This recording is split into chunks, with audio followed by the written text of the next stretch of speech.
Ngayong taon naging wais na ang mga fashionista dahil kanilang nadiskubre na para maging trendy, hindi kailangang gumastos ng malaki. Ang smart solution, do-it-yourself fashion. Ngayong 2016, muling pinagkaguluhan ang dating hit anime na Pokemon dahil sa paglabas ng online gaming app na Pokemon Go. Kasabay ng pagsikat ng laro ang pangungulekta ng fans ng Pokemon items. Yun nga lang may kamahalan ang licensed items. Pero ang good news, hindi na kailangang gumastos ng malaki para makasabay sa Pokemon craze. Dahil may Pokemon fashion accessories na, hindi na kailangang bilhin, kayang-kaya na itong gawin. So ngayon, tuturuan ko kayo kung paano gumawa ng isang simple accessory na pwede niyong suotin everyday. Sa pagsusuot ng Pokeball earrings na ito, hindi ka lang nakasabay sa uso, stand out pa ang iyong style.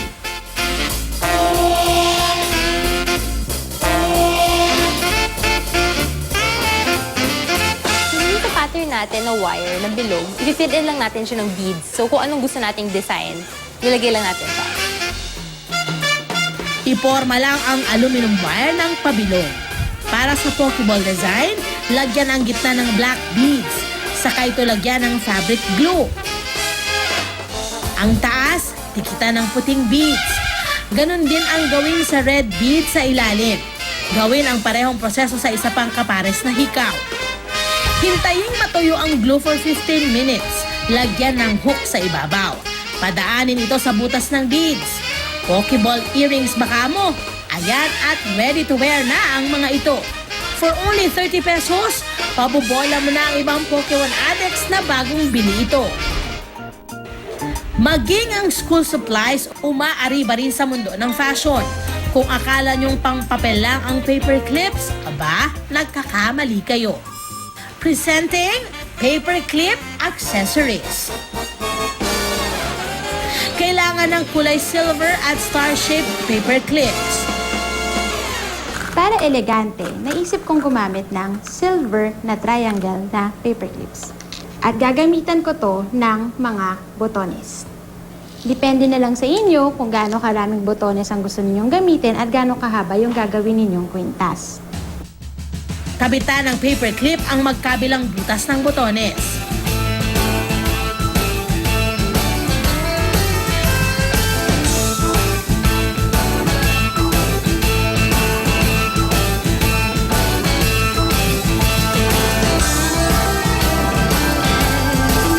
Kada sa kanya ay pagdudugtong-tugtungin ko lang sila hanggang sa maging kwintas na.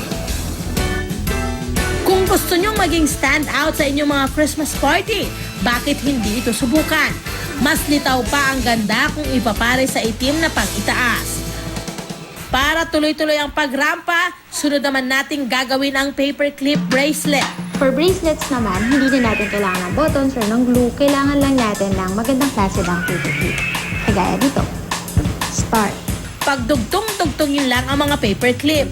At matapos ang ilang segundo, tada! Ready na ang bracelet. Sa unang tingin, di mo akalaing gawa lang ito sa tigpipisong paperclip. Lalo na kung ang pagsuot dito, todo ang confidence. Si Good News Girl Bea, meron namang quick tips para magkaroon ng fashionable twist ang pagsusuot nyo ng sinturon. Isuot ang belt, ipasok paloob mula sa ilalim at kunin palabas sa itaas. Hayan! New look na madali lang gawin.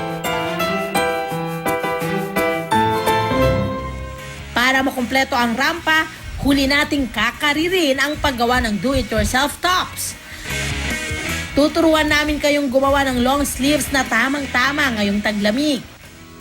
Kakailanganin lang ng long sleeved shirt, lapis at ruler, gunting at pantahi. Gagawin natin sa ruler at lapis, lalagyan natin siya ng mga hiwa na parang sun rays o mga sinag ng araw doon sa kanyang arc. Depende sa lalim ng neckline, sukatin ang haba ng disenyo na gagawin.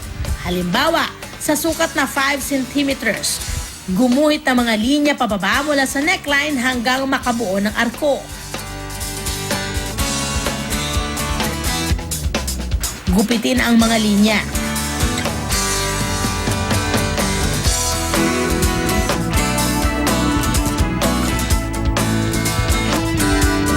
Ganun lang kasimple at nabigyan na ng bagong sigla ang simpleng shirt.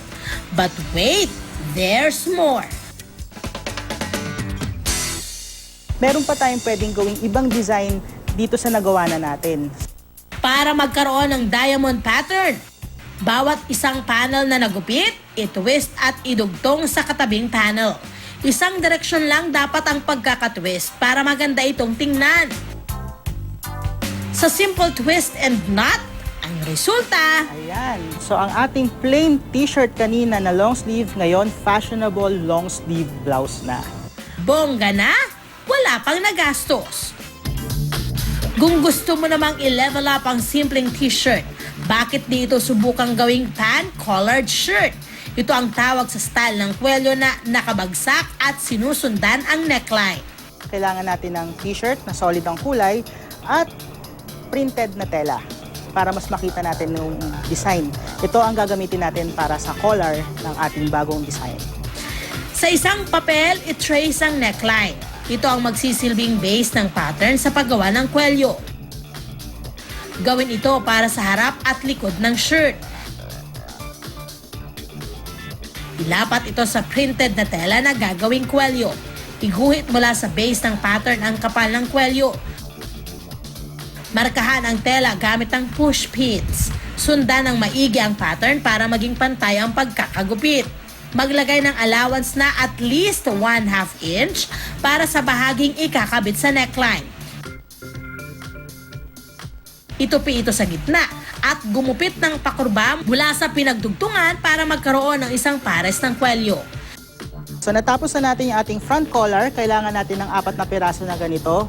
Tatahiin natin siya sa isa't isa para mas makapal siya at mas maganda rin tingnan. Gawin lang ang parehong proseso para sa likod na kwelyo gamit ang pattern. Hindi na kailangang gupitin sa gitna dahil isang buo na ang kakailanganin.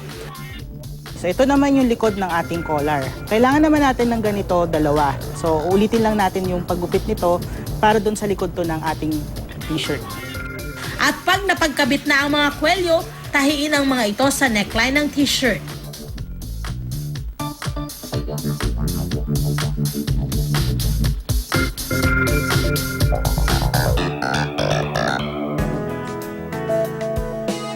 Irampa ang pan-collared shirt kapartner ang pantalon, shorts o palda.